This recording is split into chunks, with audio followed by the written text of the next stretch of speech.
गनीता जी लिखते हैं ना? जी गनीता कुमारी। चलिए, तो आज जो है आपका वो लगभग 32 सप्ताह से ऊपर जा रहा है। जी। ठीक है ना? और हल्का फुल्का कुछ आपको जो दिक्कत है प्रेगनेंसी में सब लोग को होता है, उसके लिए कोई घबराने की बात नहीं है। सबसे जो इम्पोर्टेंट बात है कि अभी आपको 32 वीक्स हो रहा है। 40 वीक्स में नॉर्मली जो हम लोग ऑपरेट करते हैं, तो अभी आपको 2 महीने लगभग बच रहे हैं और ये आपका चौथा सीजेरियन होगा, है ना? ठीक है, आपके साथ जो भी परेशानी रहा होगा कि 6 बार प्रेगनेंसी ठहरा है, लेकिन आपके अभी 2 ही बच्चे है ना ये हैं, सक्सेसफुली डिलीवर हुआ है। आपका दूसरी जो बच्ची है वो 12 साल की है। जी। पहली वाली तो नॉर्मल डिलीवरी हुई थी जो अब नहीं बचती है। दूसरी वाली 12 साल की है और उसके बाद एक 9 महीने का प्रेगनेंसी इनका पेट में गड़बड़ हो गया। उसके बाद फिर से जिसके लिए फिर सीजेरियन भी हुआ, क्योंकि पहला सीजेरियन हुआ था। उसके बाद फिर आपका 6ठे महीने में फिर कोई प्रॉब्लम हुई, फिर उसके लिए आपने सीजर कराया। नहीं सीजर नहीं हुआ, ऐसे नॉर्मल। अच्छा, वो वाला आपका नॉर्मली डिलीवर कर गई थी। लेकिन 5वां वाला जो प्रेगनेंसी आपकी थी जो ऑपरेशन से हुई, और ये है ना 5 साल पहले, और ये आपका 6ठा प्रेगनेंसी। अभी बहुत प्रिकॉशन लेने की बात है। 4th सीजेरियन, चौथा वाला जो ऑपरेशन होता है, रियली थोड़ा सा हाई रिस्क पर होता है। उसका कारण ये होता है कि बार बार पेट का खुलना, पेट का बंद होना, तो वो तो अलग बात है। लेकिन यूट्रस पर जो हम लोग स्कार देते हैं, यूट्रस को फिर से ऑपरेट करना, यूट्रस को काटना, फिर सिलाई करना, तो थोड़ा सा स्कार एरिया वीक हो जाता है, कमज़ोर हो जाता है। ठीक है, इसलिए नॉर्मली हम लोग बोलते हैं भाई 3 सीजेरियन होना चाहिए। लेकिन चलिए, हम लोग रिस्क ले रहे हैं, चौथा सीजेरियन हम करेंगे। इसका केवल आपको अभी से हमको लगभग भी 5 वीक 6 वीक आपको ले जाना है।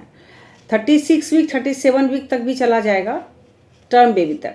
ठीक है, तो अभी करना है कि हम कुछ मेडिसिन देंगे जो यूट्रस को रिलैक्स करे, यूट्राइन रिलैक्सेंट देंगे, और बाकी थोड़ा आपको भी प्रिकॉशन बरतने की ज़रूरत है। और न्यूट्रिशन अच्छी होनी चाहिए, है ना? एकदम प्रोटीन रिच डाइट लेना है।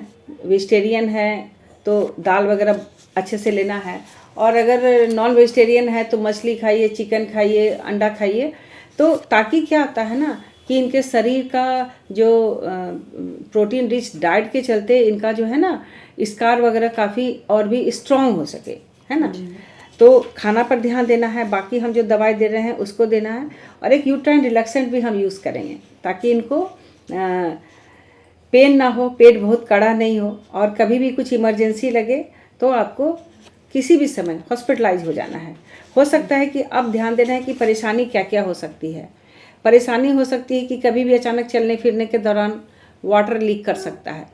ठीक है, तो क्या हो जाएगा कि सारा जो बैलून होता है, बच्चे जिस थैले में रहते हैं, वो लीक करेगा, तो है ना बैग ऑफ वाटर फट सकता है। तो आपको लगेगा कि पूरा आपका कपड़ा, पेटीकोट या बेड पूरा भीग गया है, या खड़े रहेंगे तो लगेगा कि बिल्कुल ही फ्रेश वाटर की तरह गिरेगा।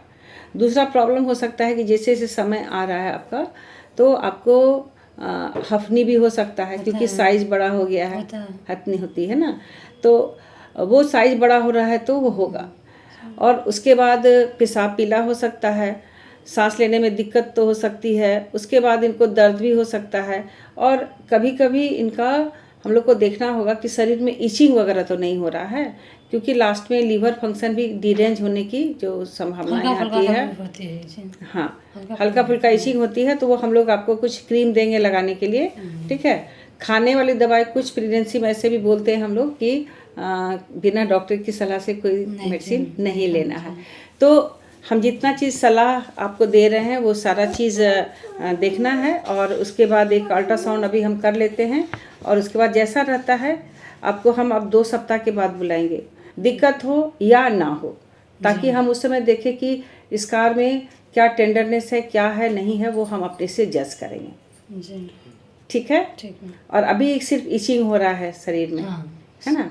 उसके अलावा दर्द होता है तो मैम बोले कि वजन बढ़ने से होता है। नहीं, वजन बढ़ने से नहीं होता है, वो तो ठीक है, वो तो स्ट्रेचिंग। मेन बात है कि आपका जो जहाँ पे टाँका पड़ा था उस जगह पर दर्द नहीं होना चाहिए। नहीं, दर्द नहीं होता, लेकिन कोई कोई मतलब कि कचकचाहट टाइप का आता है उसमें।